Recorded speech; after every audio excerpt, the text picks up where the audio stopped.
Hello, it's Elizabeth Irvin, and I just wanted to say thank you. I know Susan was such a generous and sweet person for her 60th birthday and gifted you my latest book, Language of the Soul.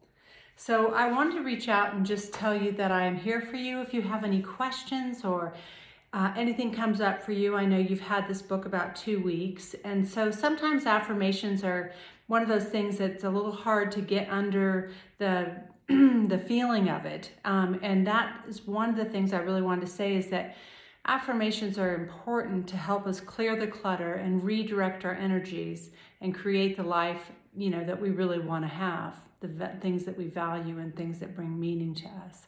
But sometimes in using affirmations, I think people miss the point in that you really have to embody that feeling of what you're saying. So if you're saying, I want to lose 10 pounds, it's not I want to lose 10 pounds, it's I want to be healthy and vibrantly alive.